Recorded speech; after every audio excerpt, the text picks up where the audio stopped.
So, welcome to How to Plan a Successful Video Game Kickstarter Campaign, brought to you by Global Game Jam and Kickstarter. Before we get started, just a few quick housekeeping notes. This session is being recorded. You'll get a copy once it's over, so don't worry about that. Please keep your mic muted. You don't have to turn your camera on, although we would love to see your smiling faces, or you don't even have to be smiling. We'd love to see you there. And if you have questions, use the Q&A box. You can upvote the questions there as well. So here we go. And yeah, so all right. And next slide. So just in case you're wondering what we're going to talk about, what you've signed up here for today, here's a little bit of a look at the agenda of what we will go over. What we're going to talk about today, we'll talk a little bit about what Kickstarter is, then specifically about games at Kickstarter, including how to launch a successful campaign. Michael is going to do most presenting, but we'll try and get through this fairly quickly as we really want to give all of you a chance to ask your questions and be able to get answers. Yeah, next slide. So I'm Maria Burns-Ortiz, Executive Director of the Global Game Jam, where we run the world's largest game jam, the Global Game Jam, the world's largest student game jam, GGJ Next, and then we work year-round to support and grow game development ecosystems around the world. Every year, GGJ serves 40,000 game creators across 100+ countries. In 2026, we will surpass 500,000 lifetime participants in the jam, and this past January, we passed 100,000 games lifetime created. And we know many jammers continue working on their games post-jam, but creating games, especially if your goal is to commercialize them, also requires money. In fact, how can I fund my game is one of the most common questions we get from jammers. And that's why I'm so excited to have Kickstarter as a GGJ partner, because the whole purpose is to help get your games funded. And I say this not just as the GGJ Executive Director, but as someone who previous to this role ran a studio, and we funded 3 of our games in part through Kickstarter projects. So I only wish that I'd known Michael then, so he could have shared with me all the lessons that you're going to get today. Without further ado, I will turn it over to him.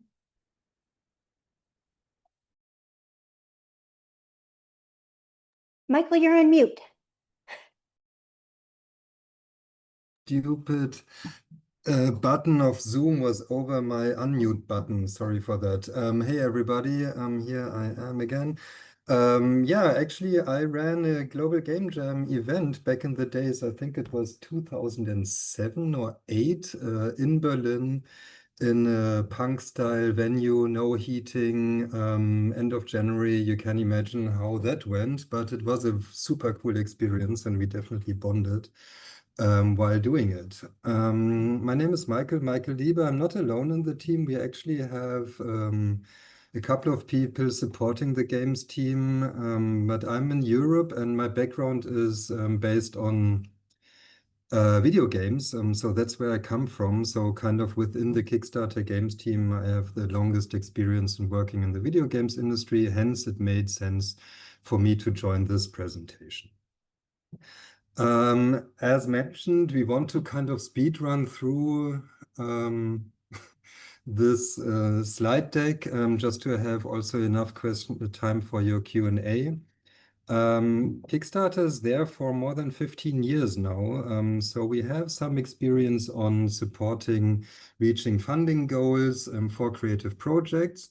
And video games is actually one of the categories that helped crowdfunding as a phenomenon and Kickstarter especially grow. So cool to see that we are here with so many people from this lovely industry. Just to say the basics, it's all or nothing, aka you reach the 100%, credit cards get pulled, the money gets pulled from the credit cards. You don't reach the 100% of your funding goal, nothing happens, neither you get billed nor the backers get billed.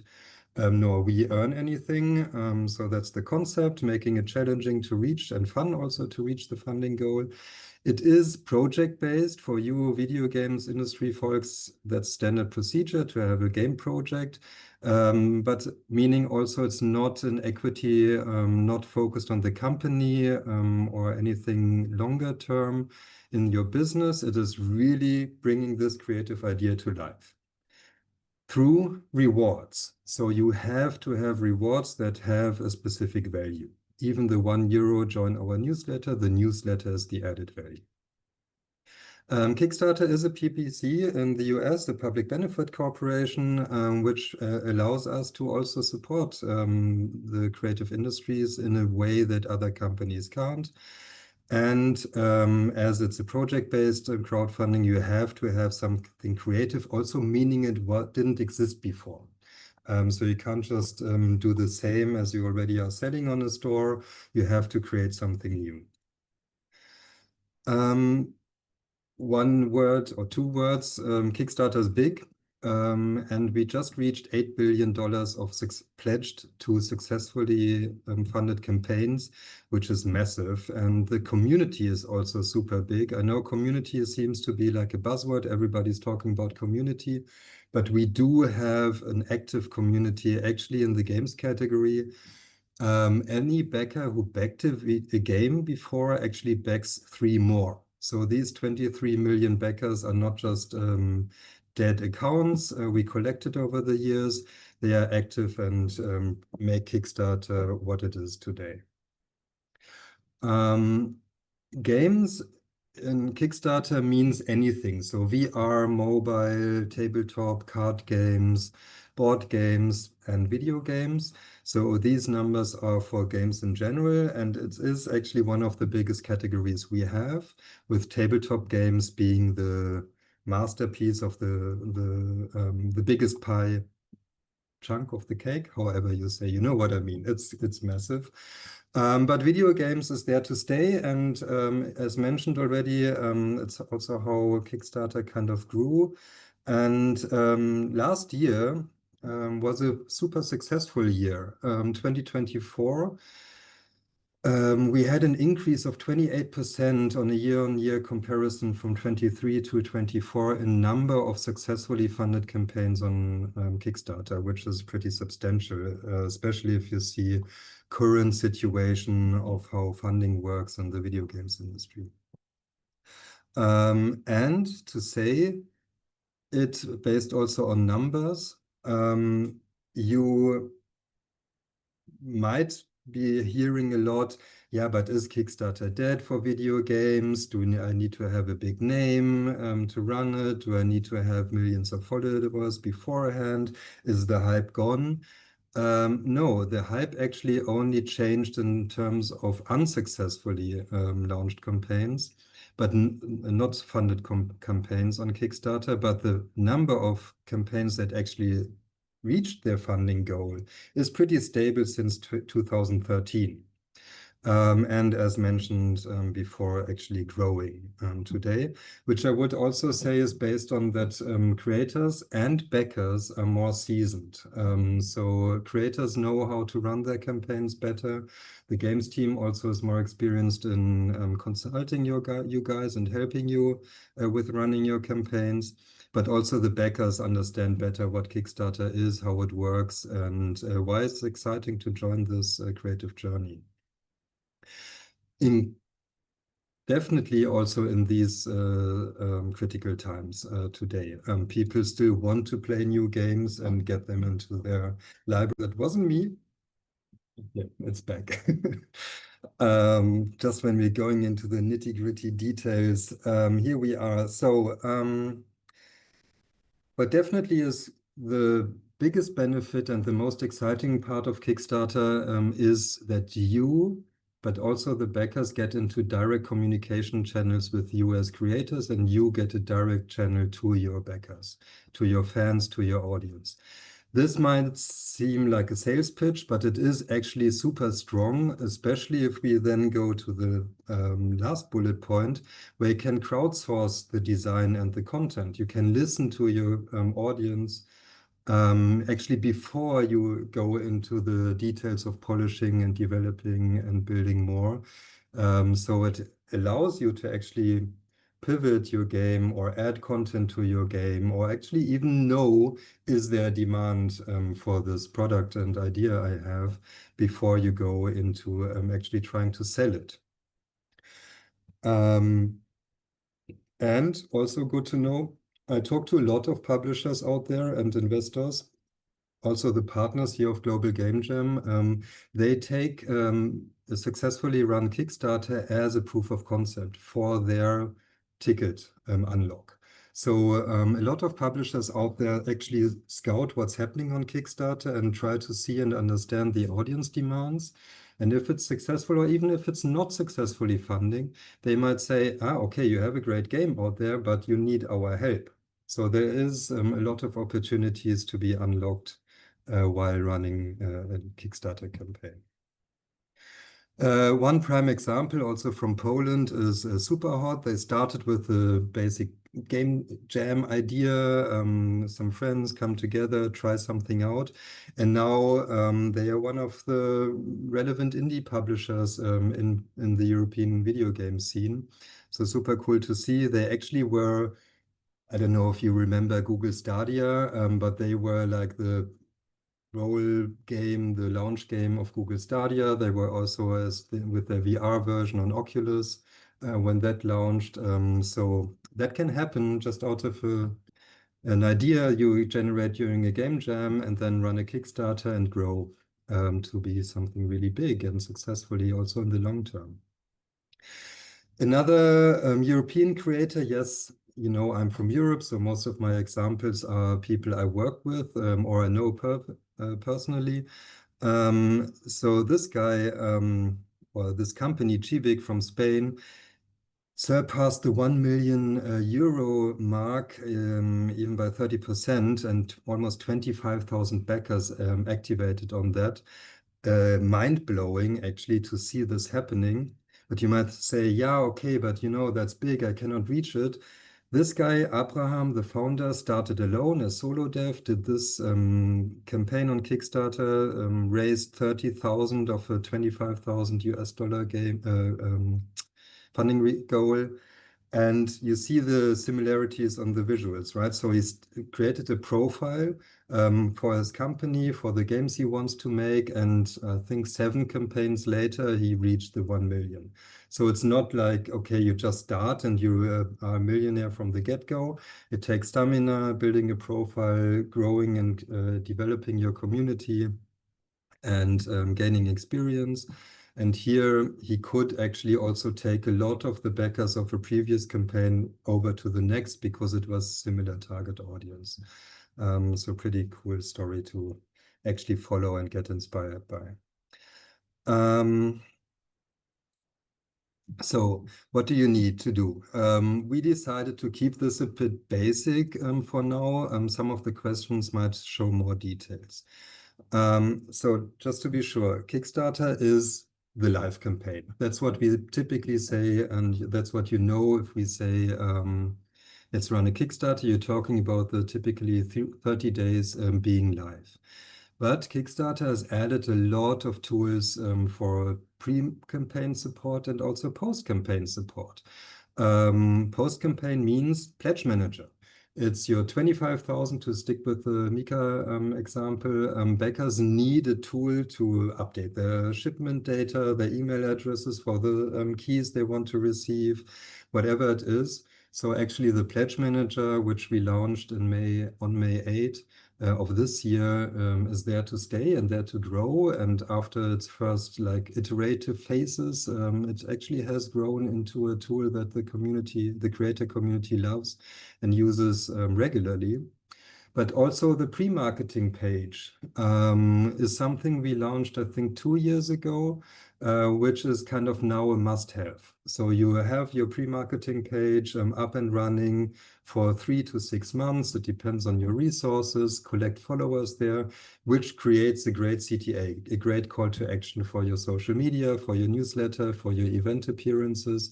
Instead of just saying, give us a like on Facebook, you can say, follow our campaign, be the first to know, and actually also play with it with social goals and follow our goals on the pre-marketing page.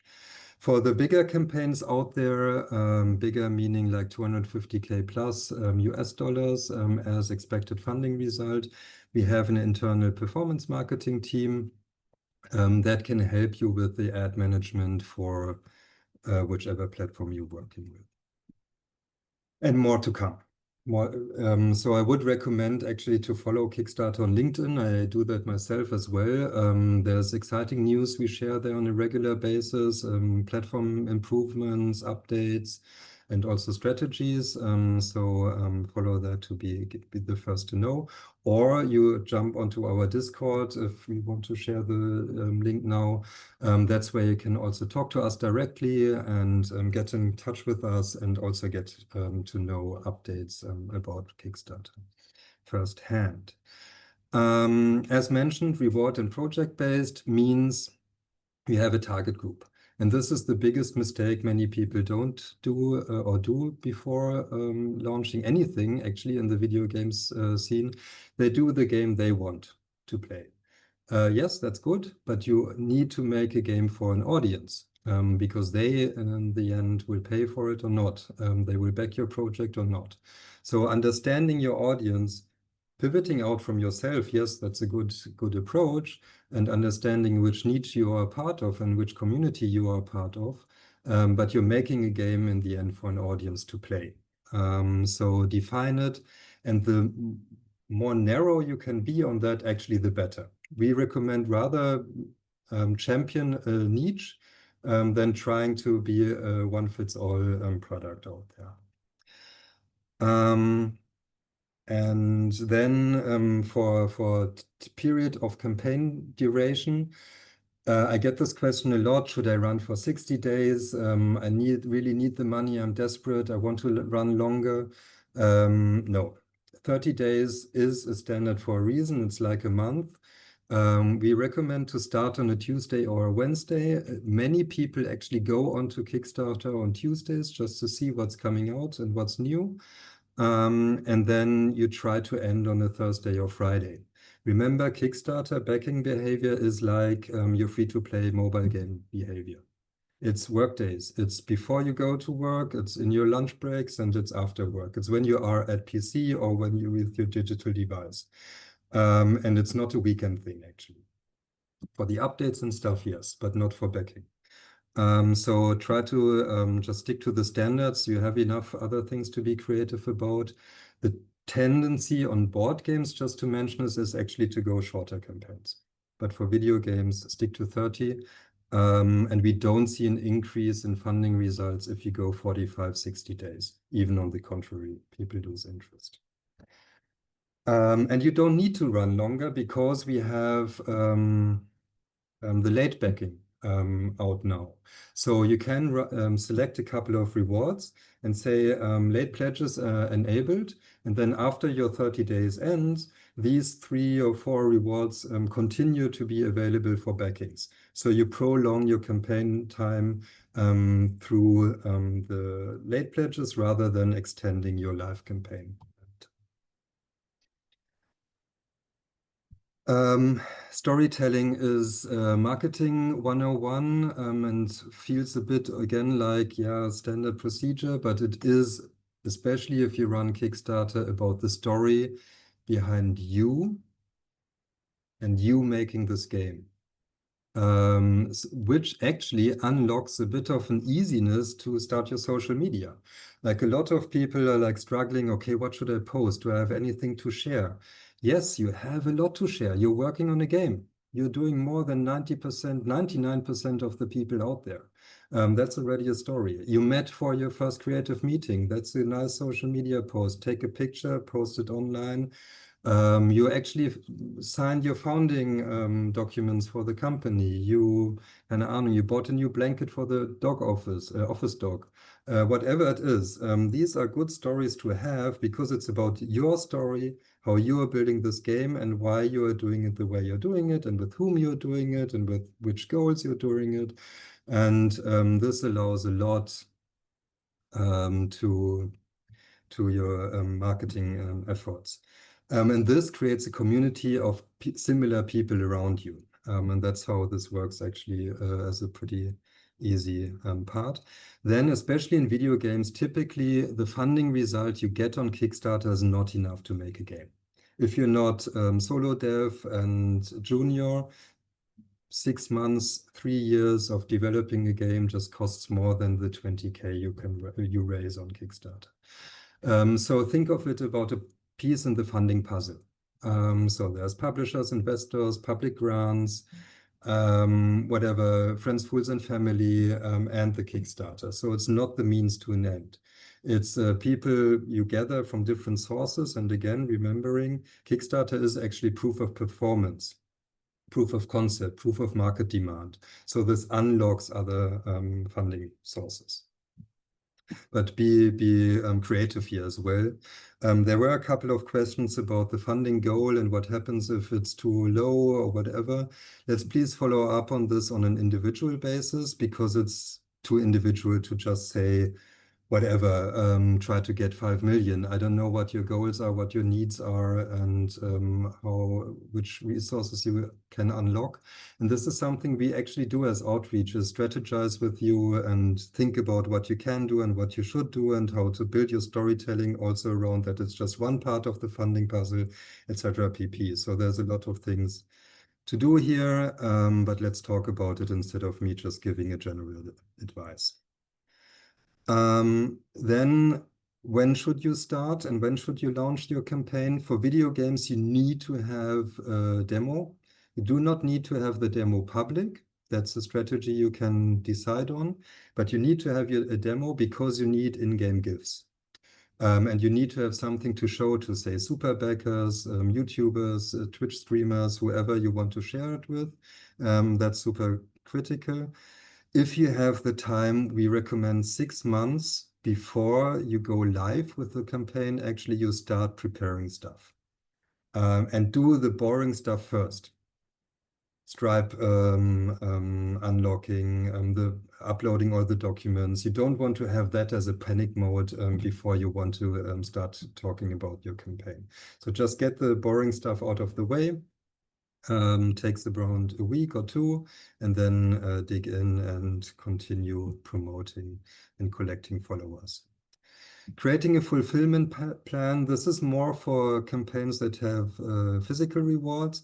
For video game, whatever, you send out Steam keys or keys for whichever platform. But still, in order to increase the funding goal and funding result, you want to have higher tiers. So physical rewards make sense. And also help you have these $100 plus rewards people actually do like and love. And here, as most of us are not experienced and seasoned physical distributors, be careful. Do only the bare minimum here and limit them radically. And then your fulfillment plan will be easier to achieve. As mentioned, tell your story, and your story, the story of you as a person, as you and your team, and you and your game. So it's not only about this game. That's what other platforms do. On Kickstarter, it's about combining both. And here, actually, the video is super crucial, but you only need the video when you go live.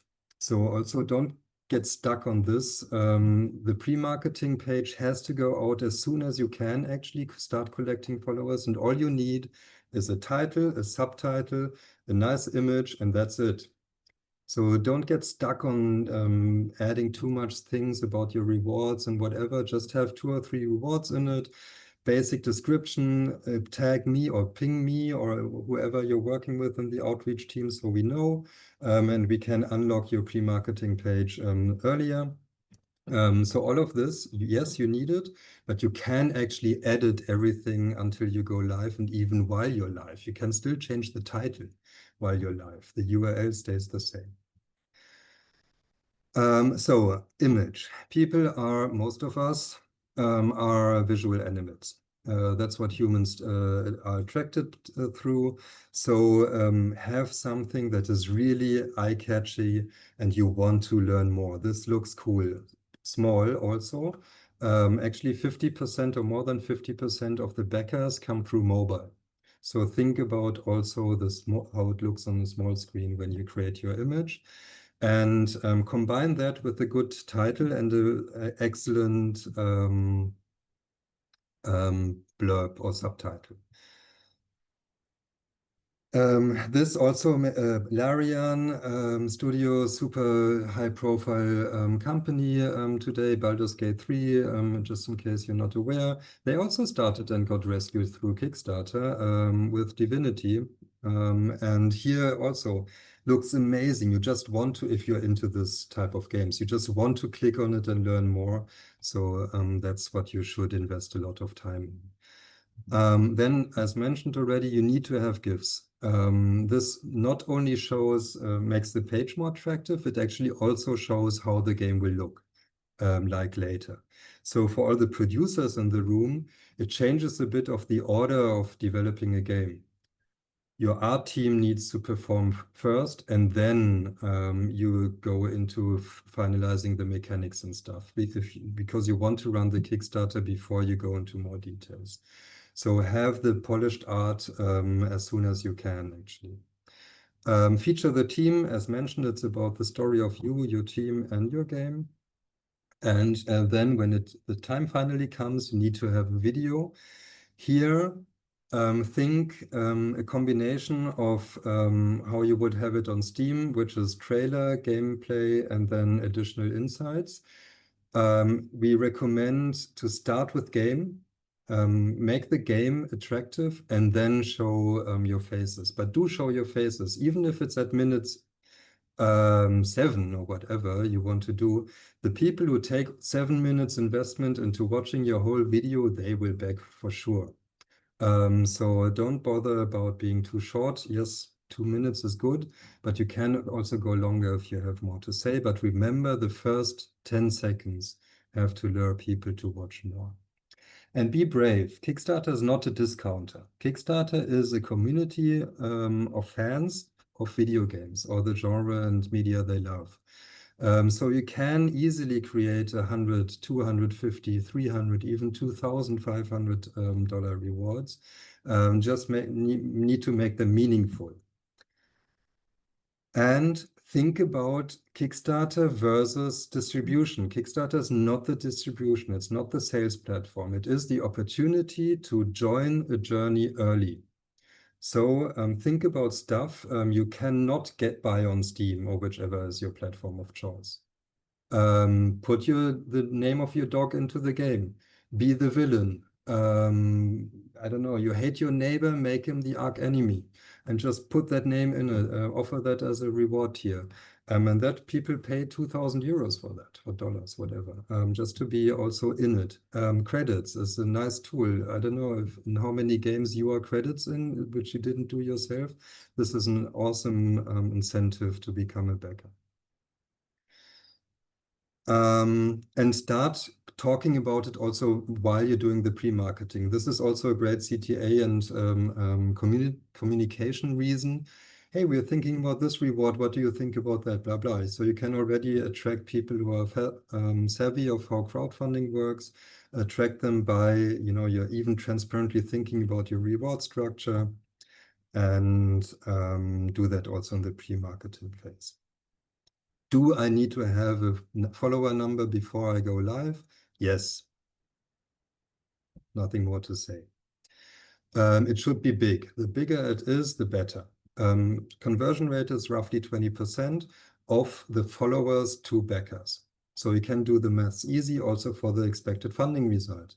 The more followers you have, take that by 20%, and then más o menos what the outcome of your campaign will be. But also remember, Kickstarter itself has a community. You have to bring the pre-marketing people, and we add roughly 50% on top, or 100% on top. So every backer you bring adds another from the Kickstarter community. Influencers, whatever you want to call them, content creators, YouTubers, streamers, yes. Press for Kickstarter games, not so relevant. It's nice to be in Kotaku or IGN. It's more for your ego than for getting actually backers. So if you have 3,000 euros or dollars and you have to decide to put it in ads or into PR, put it in ads. Brings us here. Yes, if you have a couple of euros to spare or US dollars or whatever currency you're working in to spare, we do recommend it. And unfortunately, this one American platform with the blue logo and the white letter on it, with its companion mobile app for pictures, has the highest conversion rate for paid ads. Okay. I tried to be quick. I'm 5 minutes over time as my goal was, but I also wanted to share some personal stories as well. So up for questions, reach out to games@kickstarter.com, or I will also drop my email in the chat, or you can find me on LinkedIn if you remember my name.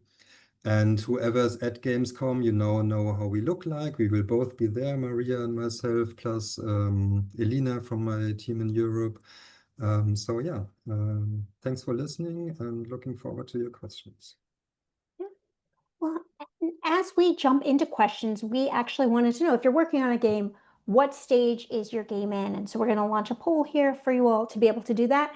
And yeah, as we're talking to, we're going to grab your questions also as part of the partnership between Global Game Jam and Kickstarter. Global Game Jam, as a way to support members of our community, will be selecting and highlighting Kickstarter games or Kickstarter projects to be featured in our newsletter so that we can support you on social media. Because I think sometimes too, Mike, when you're saying, following matters, and sometimes people go, well, I don't have all of these followers and all of these people. And so our goal is, how can we support you? How can we help create a community for you in ways that we can kind of help get you in front of folks? So we'll be doing that, and I'll drop the link in on that in here as we go too. But yeah, I think one of the things that we want to do is be able to support members of our community. So we do that. But we just asked here in the poll what stage of a game you're working on, and one of the questions that came in the chat from Charles is Kickstarter better for early stages of development or funding the completion? Should you start with crowdfunding and move into a publisher deal for later? And someone else kind of added on that, yeah, and how much content is preferable to have? So Michael, what is your answer to that? Like what's the best stage? Yeah, good question. Stupid answer is it depends more on your production cycles and resources you have, rather than there's an ideal situation. That said, as mentioned, you need to have a demo or something within game that you can actually use for your trailer, your GIFs, and your images. So just having a concept paper out there never worked. It's a myth that worked in the past. People always had something to show before they went Kickstarter, even the big ones of 2014 and 15. Trend is going to the end of the life cycle of production, where you already have like 80% done, but it's not a must. I work with a lot of creators who are like 30, 40% in, and that's also a good stage to start. I'm just going to kind of run through these. And part of me is like, I wish I could do them all in order, perfect flow, but I'm just going to go through the Q&A here.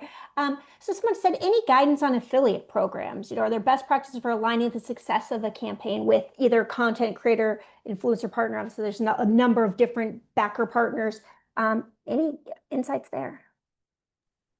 Yeah, this is more for the bigger campaigns and more established creators rather than for the typical studio starting doing games.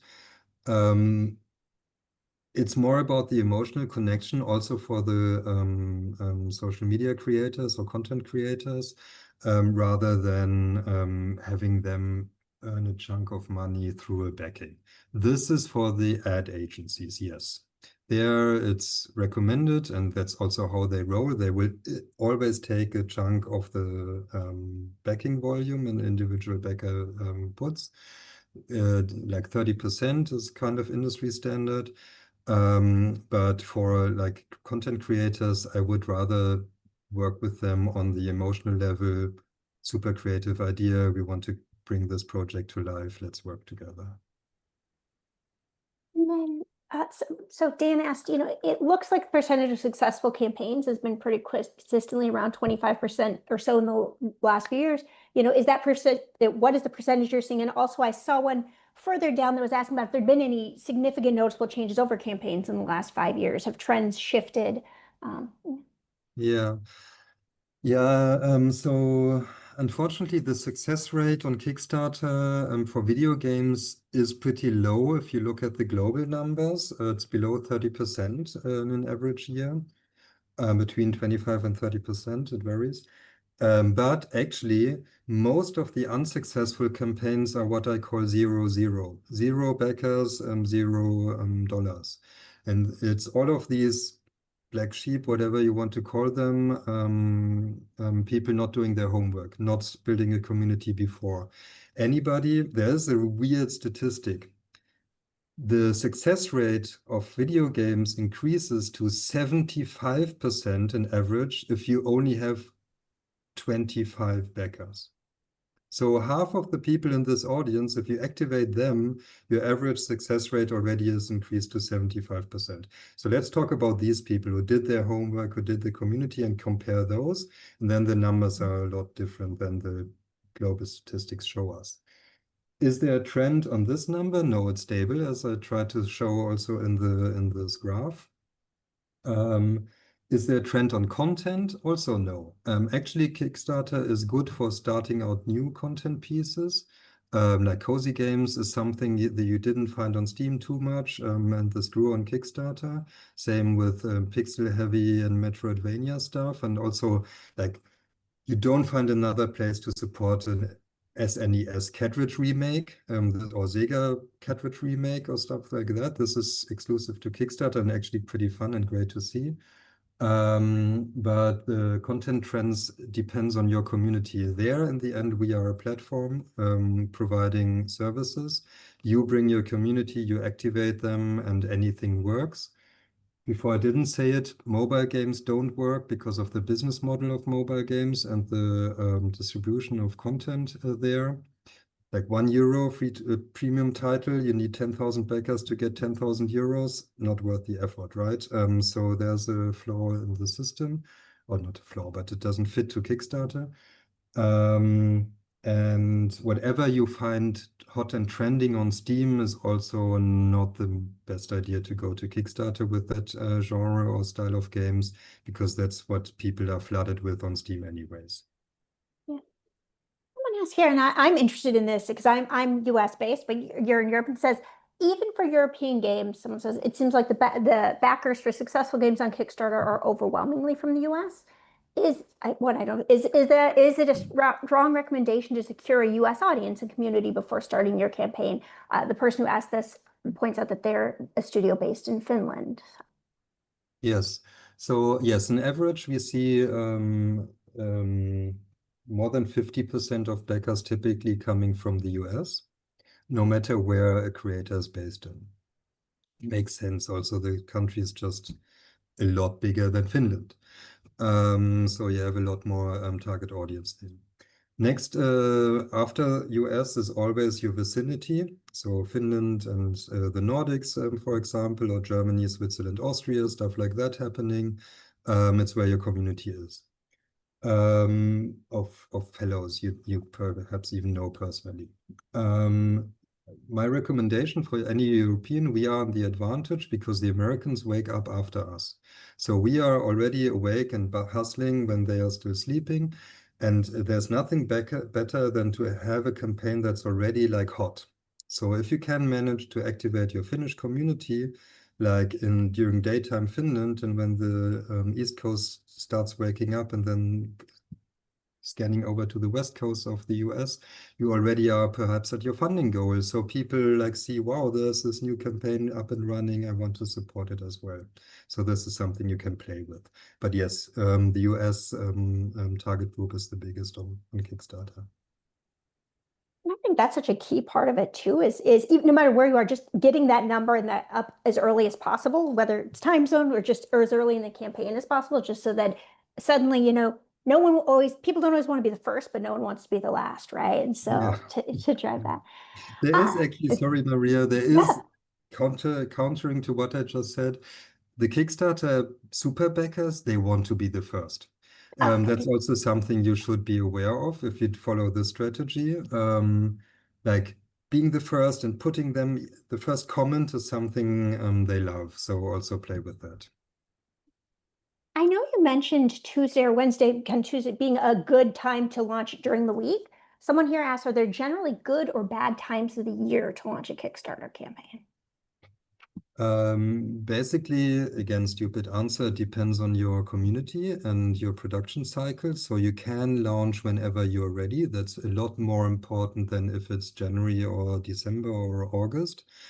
That said, just for production cycles and also backer behavior, end of year holiday season is low in any activity that is not buying Christmas presents. So people are like all stuck on that. And Kickstarter is a shitty Christmas present because it only, is ready 3 years later. So you don't necessarily want to put that under the tree. Then January is also challenging because people are still like sleepy and exhausted and need time to clean their inboxes and stuff. So I would recommend end of January if you have to start early in the year, or better February. Then in Europe, especially, August is pretty slow. Also because there's Gamescom as coming up now also. And people are just focused on Gamescom and summer holidays.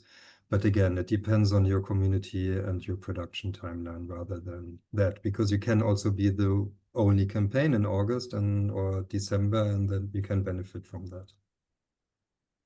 And I know this next question, I think is going to be another one of those, it depends, but I'm going to put you on the spot with it anyway. How do we know how much money to set as a Kickstarter goal? I'm sure you get asked this all the time.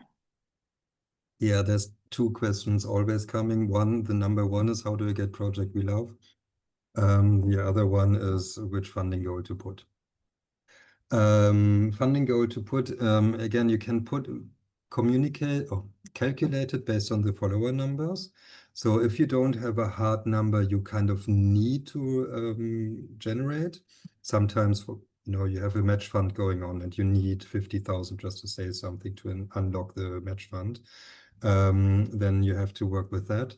But if you're flexible on it, try to build your funding goal in a way that it funds within the first 48 or 7 days at least. And you can calculate that based on the follower numbers on your pre-marketing page. That's a good one. How do I attract new backers when momentum slows, right? There's always seems to be like, if you've done it well, a bump in the beginning, but then there is that period in that month where it just seems like no matter what you're doing, what advice Yeah. do you have for folks who are asking that?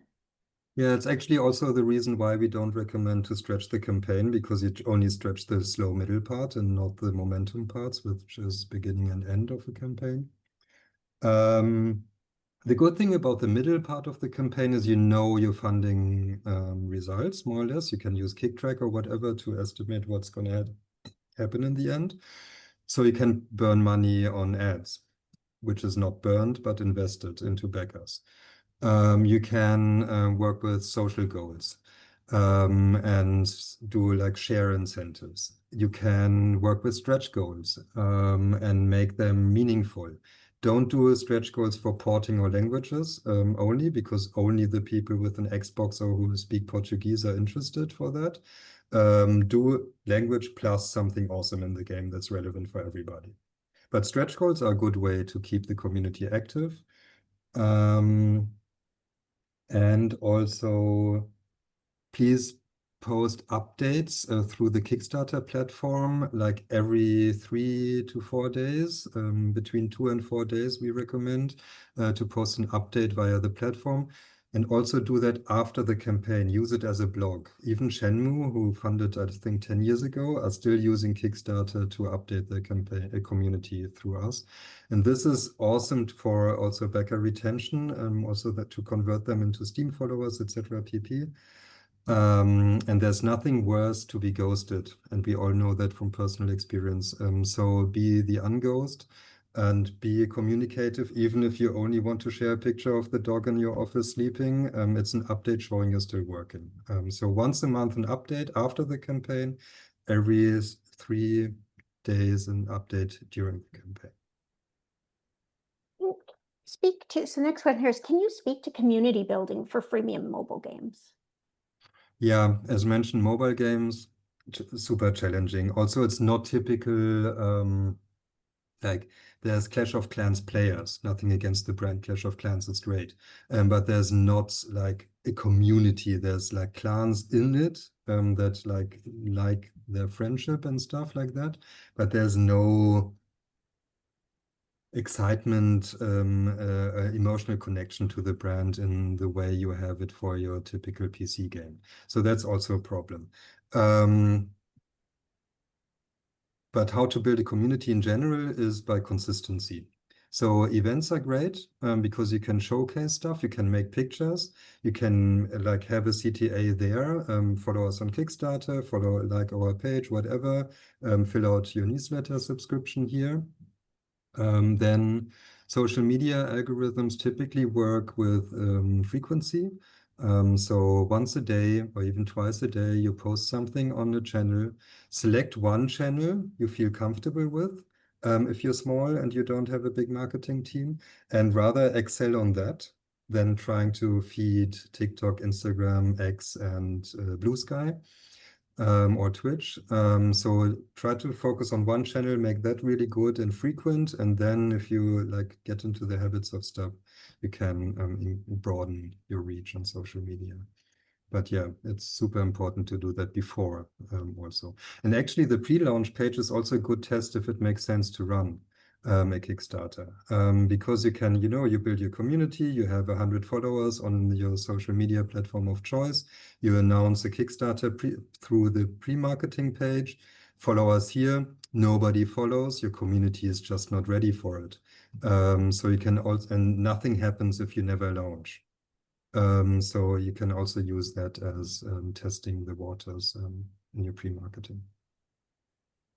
There's a pair of questions here that are kind of back to back, but I think hit on the same thing where it's so it says here they asked, does a campaign need a demo, a prototype, or a trailer? And then the next question actually is, what content should be ready before launch? So I know it's a little bit different, but kind of what should you have before you launch, and what are you going to need for both your page and your campaign? Yeah. So yes, for going live, you need to have a video. You need to have in-game GIFs. You need to have screenshots. You should have a roadmap ready, which is realistic, and also make that visually appealing. Share the stories of how you got so far, also in the page.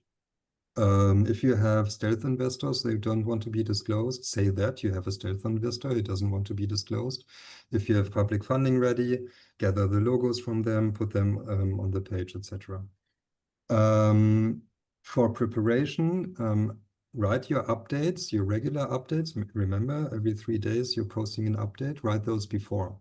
There you focus on insights in the development process. So we made this design decision because blah, blah, blah. We have this villain in the game because we are doing a Metroidvania pixel thing because we are doing a cozy game because whatever. And then also development updates, processes, footage of the studio, stuff like that. That is meaningful to players, to backers, because they want to be part of the development process. So your general, we reached 120% update is everybody sees that on the page. It's not worth posting an update about that. So write these things before, have the pictures for that ready. Do your Metricool or whatever tool you're using for social media also before, for the next 30 days, because you want to stay flexible for what's there to come, the unexpected stuff. And we also recommend to comment on every comment and question on the platform within 12 hours. And just if it's, yeah, we read even if it's a rant, the trolls out there, they're also on Kickstarter. Thanks for your insights, your opinion. We will talk about it with the team. Peng, but you show the community, the rest of the community that you're there and that you're listening and that it's not a dead campaign. But in order to be able to do that, you need to have the standards prepared before you go live. That is such a true point. The first time I ran a Kickstarter, I severely underestimated the amount of time and effort that it would take. And I feel like that's a common mistake I hear from folks Yeah. who do it for the first time is, oh, I thought it would take a little bit of time, not like this is going to be, our primary focus for the next month, as opposed to making the games. Yeah. Yes. There's a lot of questions here, a handful of them, kind of grouping them together, but about rewards. Like, what do backers actually want? Do you need physical rewards? Kind of what's your thoughts on what makes for effective rewards? I know you hit on some of them, like some of the Yeah. unique things like credits and being able to go in. Do you need I guess one of the questions, do you think you need physical rewards? Is there make or break things, I mean, that you've seen? Yeah. So a couple of things I would always recommend. Have a low entry barrier. Become part of the community below 10 US dollars, 3 US dollars just to join it. People increase their rewards during the campaign if you do a good job. Then you have the standard reward tier, which is kind of your typical Steam key. Steam price, please be aware, everybody does a Steam sale for minus 10%. You don't want to have Kickstarter backers pay more than they have to pay on the release date. That's shitty community management. They are your loyal fans enabling you to build the game, so treat them well. So Steam sales price minus 10% is your standard reward tier for the game. Then you have like a collector's edition with OST or kind of on wallpapers, 20 euros more. Sorry, I always get to euros, it's just my brain. So those are the three basics you have. Then remember, you can go crazy actually. And here, physical rewards obviously play a role. The smaller your team is and the less experienced your team is, the more I would recommend to limit them in numbers. So if you do, I don't know, a 3D printed figure of your champion of the game, do that 10 times. Do something that you really can fulfill easily from your home. Don't do posters. Posters are the worst for shipment, and nobody cares about a t-shirt of an unknown brand. So also waste of money, and the hassle with sizes is a pain. So don't do those. Do cool cosmetic stuff, coffee table books, art books, original soundtracks, print them on vinyl, whatever, play mats, mouse pads, stuff like that. But more importantly, if you don't want to do physical, which I would only recommend if you feel strong and you have a good project management person in the team, then focus more on the creative stuff. Always thinking about, could I get this on Steam? Yes. Okay, don't bother. No. Okay, let's be creative about it and make it a cool reward. If you limit stuffs, limit them that they get sold out fast. You can always add a second batch, but there's nothing worse than Brot von gestern, as we would say in German, like old dry bread nobody wants to buy, is you have a limit to 1,000 rewards and you only sold 10. It doesn't make it an attractive limit. So rather limit that to 8, sell it out, make a next batch of it and say, okay, the first 8 will get it for 10% less than the next, or will get it first. You can do these things. But limits really relevant small numbers. And I know we're coming up against the hour here, but one of the last questions I want to ask here is, what are the differences between tabletop, digital, mobile, PC, console campaigns? I mean, certainly you talked a bit about mobile and video, but how much is there differences between them? How much is universal across campaigns? Yeah, the cool thing about Kickstarter is that you can do all of them. And this is something we see actually 11-bit. One of my favorite publishers from Poland, they did Frostpunk the Anthology as a Kickstarter collector's edition. So they have this great video game, but they made a book on Kickstarter. But only the book. You don't get Steam keys or whatever. So this would be my general advice. If you want to tailor more channels or media than one, do them bit by bit. Do a comic campaign, visual novel campaign, video game campaign, card game campaign, tabletop game campaign. And that's how you can also grow and expand your IP. That said, tabletop game people are pretty different to video game people. You can see it at events. Just go to Gen Con versus GDC. It's just different crowds with different interests and stuff. So you then need to target those and not just rely on people leading your IP where your IP is going.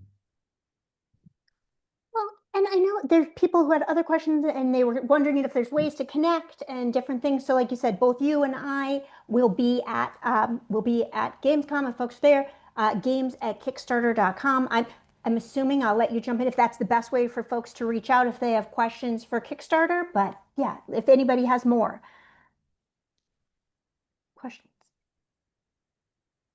But and then I did drop the link in for the Global Game Jam for our page. If you're gonna do a Kickstarter, if you would like us to consider it to be funded or to be not well, like us to consider it to be featured, we can't promise that we would the funding piece, but we will certainly make sure we push it out to our community. The one thing that I would certainly ask and we would encourage is if you are going to do it, let us know, fill that form out when you start thinking about it, as opposed to, hey, I launched it today. We'd love to be featured. So for us, so that we can kind of help activate folks around that. And then, yeah, Michael, if you want to have the final word. Well, thanks everybody, and let's keep in touch. And one common mistake many people don't do is not treat us as humans. So, have us, reach out to us, and we are there to help. And we always are looking forward to talk with you about strategy, funding goals, marketing, community building, reward structures, whatever it is. Obviously, limited time, and so sometimes, things slip through the cracks, but don't be shy, just ping us again, and we will respond sooner or later. But thanks for being here, and thank you especially for making games. The world would be sad without you. Yes, and then just yeah, to let you know, the recording will go out to the group. If you signed up to the Luma, you will get obviously if you signed up, you're here, you're registered, you will get a copy of that recording, and then obviously we'll be pushing it out across platforms and social media and things. But you should get a copy of the recording from being signed up, so you don't have to go track it down anywhere or anything like that. All right, everyone. Well, thank you so much. Thank you, danke, merci.